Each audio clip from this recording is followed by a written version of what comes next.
আমার ছোট্ট ভাই ও বোনেরা কেমন আছো? আশা করি ভালো আছো। চলো, তোমাদেরকে আজ একটা নতুন জিনিস শেখাবো। অবশ্যই তোমরা মন দিয়ে শুনবে, ঠিক আছে? দেখো, এখানে প্রেপজিশন কোথায় ব্যবহার করা যায়? Preposition use in sentence: on, in, inside, into, beside, under, over, above, between, among, at. এই যে প্রেপজিশন আছে, একটা সেন্টেন্স বানাতে গেলে এগুলো ব্যবহার করতেই হবে। না ব্যবহার করো সেন্টেন্স সম্পূর্ণ হয় না। তো এগুলো কোথায় কি বসবে সেটা তো তোমাদেরকে জানতে হবে। আমার কর্তব্য হচ্ছে তোমাদেরকে বোঝানো। আমি এই ভিডিওটা, এই যেগুলো লিখেছি, এগুলো লিখতে লেগে অনেকটা সময় লেগেছে। আমি কি পাবো তোমাদের সঙ্গে? কিচ্ছু পাবো না, কিন্তু তোমরা যদি শিখো আমি খুশি হয়ে যাব। যাই হোক, আশা করছি তোমরা শিখবে। তোমরা যদি শিখো অন্যজনকেও শেখাতে পারবে। তা চলো, অন, প্রথমে আছে অন। অনটা আমি কোনখানে ব্যবহার করব? অন এর ব্যবহারের নিয়ম: উপরে থাকা অবস্থায় বোঝালে, ঠিক আছে? ওপরে আছে, ভালোভাবে দেখো। আমি পেনটা রেখে দিলাম, ঠিক আছে? তো এই যে পেনটা আছে, তাহলে এটা হচ্ছে, এখানে যদি আছে তার মানে অন বসবে। কেন? তার কারণ দেখো, এই যে খাতা আছে, এই খাতার উপরে এটা টাচ হয়ে আছে। যদি টাচ হয়ে থাকে তাহলে আমি অন বসাবো, ঠিক আছে? আর যদি এটা টাচ হয়ে না থাকে, মানে একটু স্পর্শ যদি না হয়ে থাকে, একটু ওপরে থাকে, তাহলে আমি অন বসাতে পারবো না। কি বসাবো সেটা পরে দেখাচ্ছি। কিন্তু যেহেতু আমার এই পেনটা খাতার উপরেই আছে, আমার এই বইটার উপরেই আছে, তার জন্য আমি এখানে সিধা একদম অন বসিয়ে দেবো, ঠিক আছে? কোনো চিন্তা করবে না। তাহলে দেখো, এইভাবেই আমি এখানে তার বল নিয়ে আসতে পারবো না, ঠিক আছে? পেন নিয়ে এসেছি, পেনটা সম্বন্ধেই দেখালাম। The ball on the table, on ব্যবহার করেছি তার কারণ বলটা টেবিলের ওপরে আছে, ঠিক আছে? আর মানেটা দাঁড়াচ্ছে কি, বলটা টেবিলের ওপরে আছে। বলের উপরে কেমনভাবে আছে সেটা এরকমভাবে টাচ হয়ে আছে, ঠিক আছে? তাহলে একটা সেন্টেন্স হলো, মানে অন বসবে। আর একটা, এই যে উদাহরণ থেকেই বুঝে যাবে। দি পেন অন দি বুক, পেনটা বইয়ের উপরে আছে। কত সুন্দর দেখো, আমি যে প্রেপজিশনগুলো আছে তার নিচে একটা দাগ দিয়ে দিয়েছি, ঠিক আছে? আন্ডারলাইন করেছি, ঠিক আছে, বোঝাবার জন্যে। সেন্টেন্স যখন লিখবে সেই সময় তো আর এখানে দেওয়া যাবে না, শুধু বোঝাবার জন্য দিয়েছি। তাহলে অনটা ব্যবহারের নিয়মটা কোথায় তোমরা শিখে নিলে। কি করবে? যদি বস্তু কোনো বস্তুর ওপর টাচ হয়ে বা স্পর্শ হয়ে থাকে, তবেই তুমি সেখানে অন বসাবে। তাহলে আমরা নতুন জিনিস একটা শিখলাম। এবার দেখো, ইনসাইড, ইন বা ইনসাইড। ইন মানে মধ্যে হয়, ইনসাইডও মানে মধ্যে হয়। আমি দুটোই অপশান দিয়েছি, যে কোনো একটা যদি ব্যবহার করো হয়ে যাবে। যখন বড় হয়ে যাবে তারপর কোনটা কোনখানে বসবে সেটা শিখবে। এখন বেসিকটা শিখো। দেখো, ইনসাইড বা ইন এর ব্যবহারের নিয়ম: ভিতরে বা মধ্যে থাকা অবস্থায় বোঝালে। কোনো কিছু ভিতরের মধ্যে আছে, ঠিক আছে? যেরকম ধরো,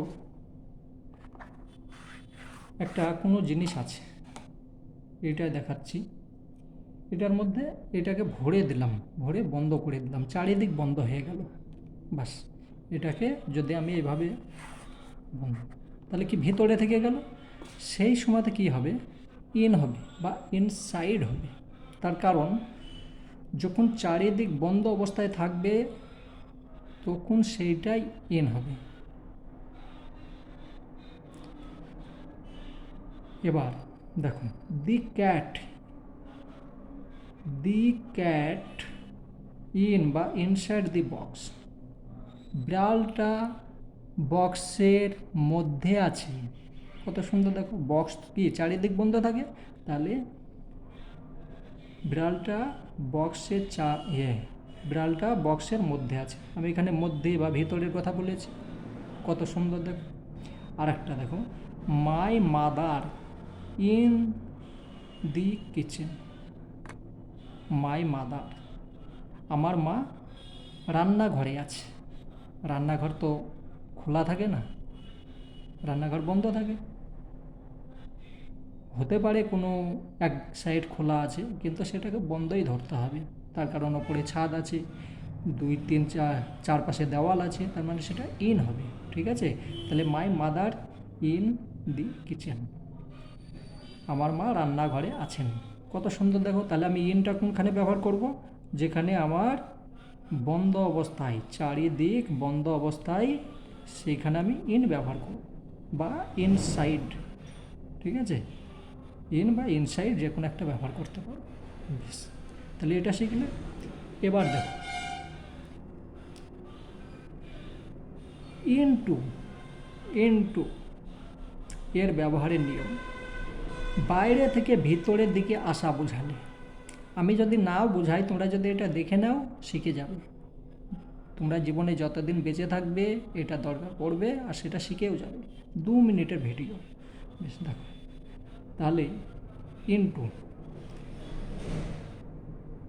কোনো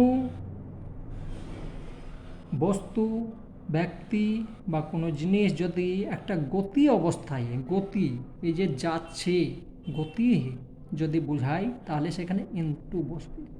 কীভাবে দেখো, দি বল গজ ইনটু দি গোল। গোল মানে কি, যে ফুটবল খেলার যে গোল হয় সেটা। তাহলে বলটা গোলের দিকে যাচ্ছে। ঠিক আছে, বলটা গোলের দিকে, এখানে ধরো একটা গোল আছে, সেই গোলের মধ্যে বলটা যাচ্ছে গোল হওয়ার জন্য। তাহলে কি একটা গতি বোঝাচ্ছে, তার জন্য আমি ইনটু বসাবো। দি বল গোস ইনটু দি গোল, বলটা গোলের দিকে যাচ্ছে। কত সুন্দর। মানে যদি কোনো কিছু গতি বোঝায়, সেই দিকে যাওয়ার গতি বোঝায়, তবেই ইনটু হবে, নাহলে ইনটু হবে না। বেশ, এবার দেখো দি dog is going into the room. কুকুরটা,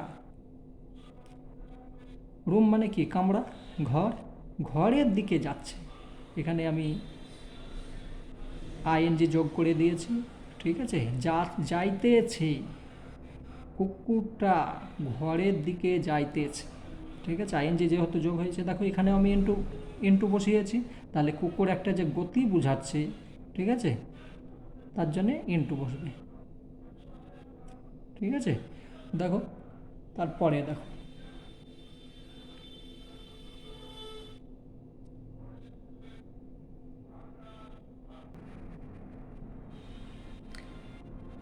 তারপর কি আছে, বেসাইড। বেসাইড, বেসাইড মানে কি, পাশে। ঠিক আছে, বেসাইড এর ব্যবহারের নিয়ম। পাশে থাকা অবস্থায় বোঝালে, যদি কোনো বস্তু বা ব্যক্তি পাশে আছে, এই যে জিনিসটা আছে এর পাশে এটা আছে। ঠিক আছে, একটা বক্স আছে, বক্সের পাশে পেনটা আছে, তাহলে সেখানে আমি কি বলবো, এখানে বেসাইড। ঠিক আছে, এবার বুঝিয়ে বলছি। দেখো, দি ball is beside the box. বলটা বক্সের পাশে আছে বা সাইডে আছে। ঠিক আছে, আমি যেভাবে দেখালাম। আর একটা, দি cat is sleeping. Sleeping beside the table. বিড়ালটা টেবিলের পাশে ঘুমাচ্ছে। এখানে স্লিপ থেকে স্লিপিং করেছি। ঠিক আছে, ঘুমাচ্ছে। তো যাই হোক, দেখো কত সুন্দরভাবে, যদি কোনো বস্তু, ব্যক্তি বা যাই হোক না কেন, কোনো জিনিসের পাশে অবস্থান করলে সেখানে আমি কি বসাবো, বেসাইড। এটাও একটা প্রিপোজিশন, শেখা গেল। বেশ, এবার দেখো আন্ডার।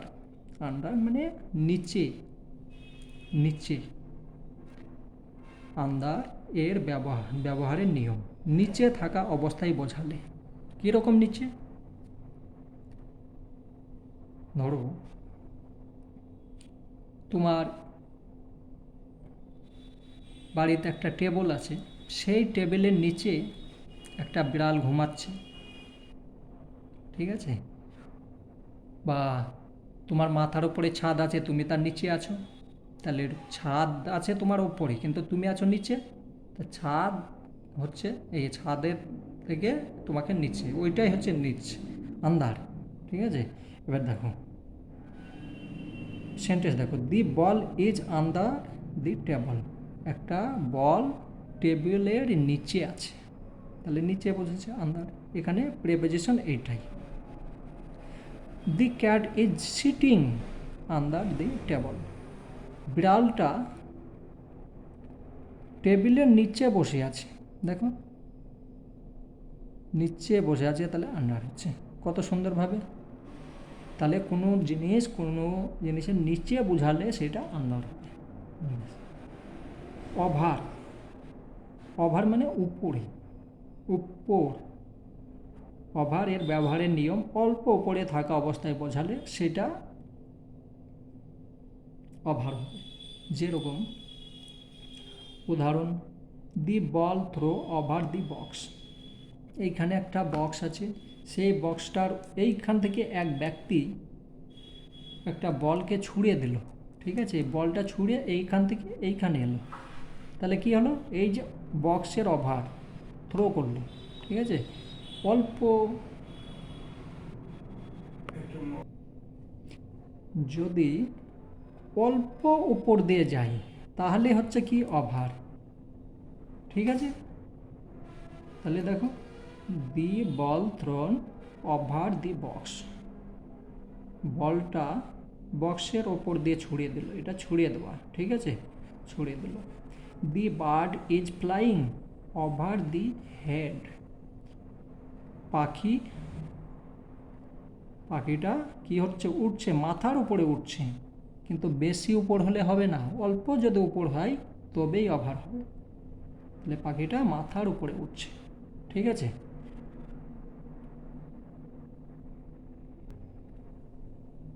বেশ, তারপরে আর একটা দেখো, তাহলে ওভার বুঝতে পারলে কোনখানে যদি মাথা দেখি একটু উপরে, তোমার একটু অল্প উপরে হয় তাহলে ওভার হবে।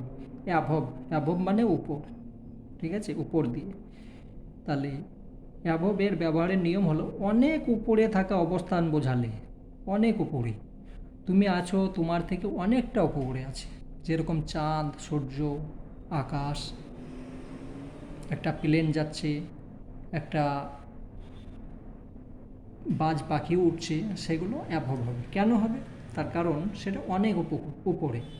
অ্যাভবের ব্যবহারের নিয়ম, দিস সান ইজ অ্যাভব আস, সূর্য আমাদের মাথার উপরে আছে, ঠিক আছে? কত সুন্দরভাবে দেখো, অনেক উপর যদি থাকে তাহলে আমি অ্যাভব বসাবো, অল্প উপরে থাকলে ওভার বসাবো। The eagle is flying above us, eagle পাখি কি তোমার কি মনে হয় অল্প মানে নিচে দিয়ে আসে না, নিচে না, ওপরের মধ্যে উঠছে, ঠিক আছে? খুব কমই দেখবে ইগল পাখি নিচে উঠছে, সবসময় তো ওপরে। বা একটা প্লেনের যদি দাও, যাই হোক, তাহলে যদি বেশি উপর হয় তাহলে তোমার হয়ে যাবে অ্যাভব, আর যদি কম উপর হয় তাহলে ওভার। কত সুন্দর, এটা বুঝাতে পারলাম। তাহলে the sun is above us, the eagle is flying above us, বোঝা গেল? এবার দেখো বিটুয়েন, বিটুয়েন মানে মধ্যে, ঠিক আছে? বিটুয়েন এর ব্যবহারের নিয়ম, দুটির মধ্যে থাকা অবস্থায় বোঝালে, দুটির মধ্যে, ভালো হয়ে দেখো,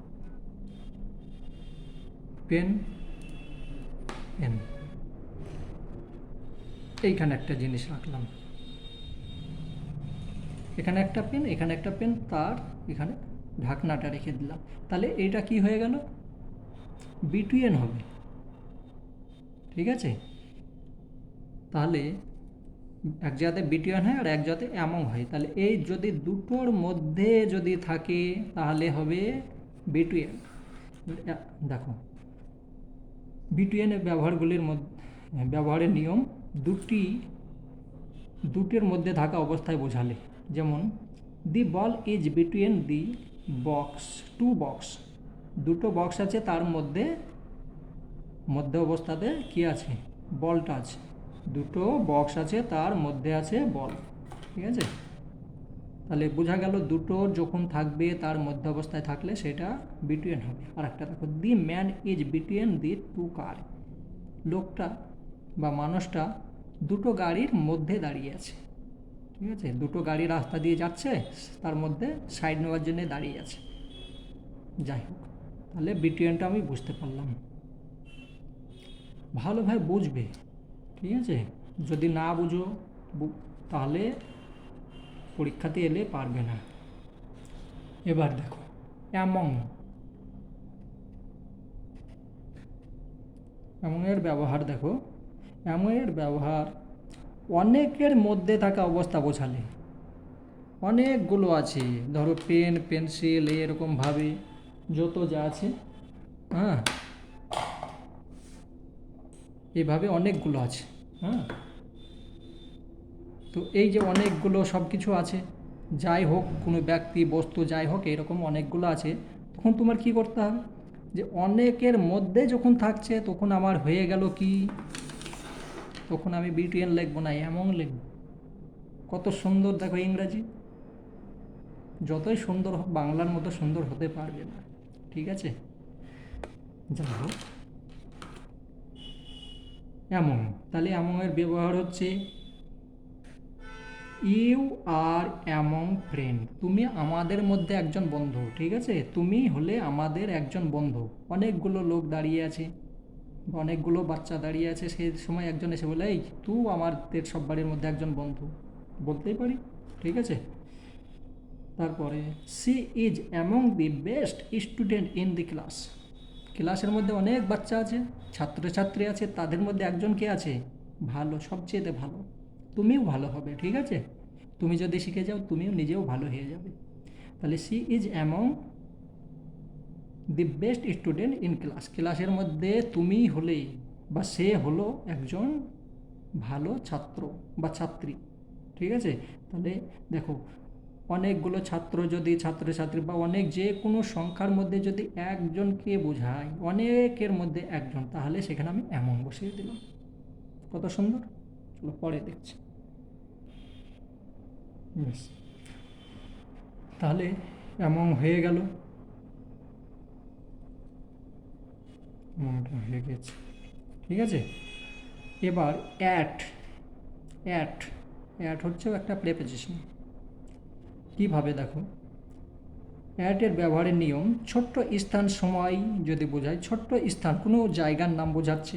যেরকম যেরকম তুমি আরামবাগ, কান্দি, ছোট্ট জায়গা, রামপুরহাট এরকম, বা কোনো যদি ছোট্ট স্থান যদি বলে তাহলে তোমাকে অ্যাড বসাতে হবে। বাস স্ট্যান্ড, বাস স্টপ যেটা হয় তার আগেও অ্যাড বসবে। বা কোনো কফি শপ, স্কুল, এই যে এগুলোর মধ্যে অ্যাড বসে যাবে, ছোট্ট জায়গা। আর যদি একটু বড় হয়ে যায় তখন ইন বসে যাবে। বড় শহর যদি হয়ে যায় যেরকম কলকাতা, ইন বসবে, তখন অ্যাড বসালে হবে না। ঠিক আছে, দিল্লি বড় জায়গা, তার জন্য তোমাকে সেখানে ইন বসাতে হবে, ভুল করে অ্যাড বসাবে না। ছোট্ট জায়গা, কিন্তু যদি দেখো একটা ভিলেজ, ভিলেজ তো ছোট্ট জায়গা হয়, কিন্তু ভিলেজে সেই সময় আমি অ্যাড বসাতে পারবো না, তখন আমাকে ইন বসাতেই হবে। তা ইন দি ভিলেজ, ঠিক আছে, তখন আমি যদি অ্যাড দি ভিলেজ বসাই একদম রসগোল্লা পেয়ে যাবে। ঠিক আছে, আমিও পেয়েছিলাম।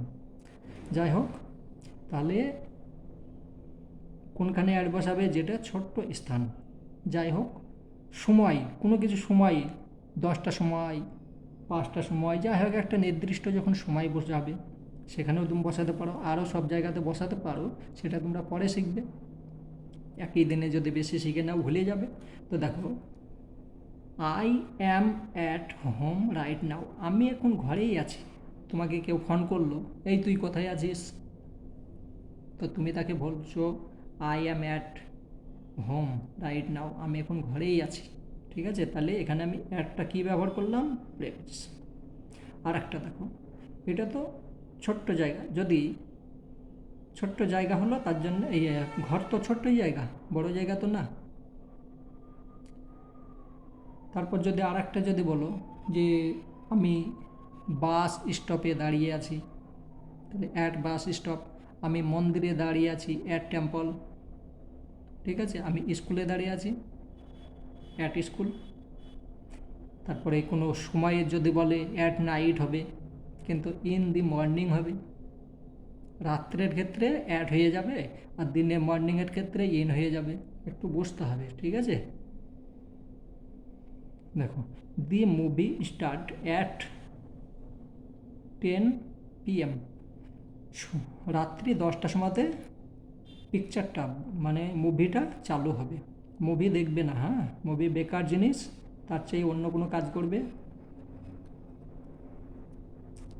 আজকালের যে মুভি সেগুলো বিলকুল দেখবে না, তোমরা বরবাদ হয়ে যাবে ওসব দেখলে।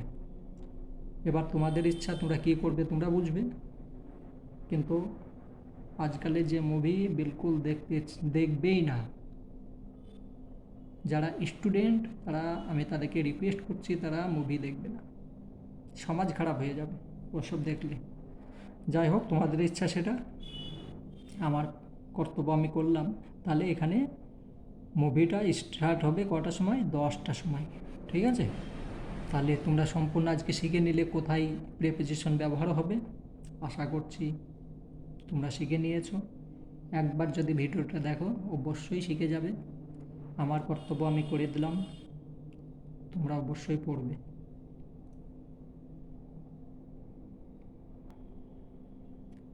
আর ভিডিও যদি আমার ভালো লেগে থাকে ছোট্ট করে একটা কমেন্ট করে দেবে, তাহলে কি হবে, মনের মধ্যে একটা আনন্দ আসবে যে হ্যাঁ, ভিডিও কিছু লোকে দেখেছে, আমি আরও কষ্ট করে বানাতে পারবো। ঠিক আছে।